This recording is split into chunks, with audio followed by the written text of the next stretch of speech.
In this video, I'll show you beginner project ideas you can create using Replit.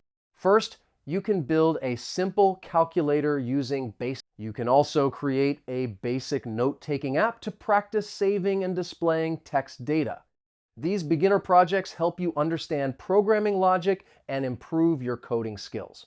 Start with simple ideas, then gradually create more advanced projects as you learn. Number, and the user tries to guess it. Another idea is building a simple password generator that creates secure passwords automatically. You can try making a basic quiz app that asks questions and shows the final score at the end. A weather app is also a great beginner project where you display temperature information using an API. You can also create a basic note-taking app to practice saving and displaying text data. These beginner projects help you understand programming logic and improve your coding skills.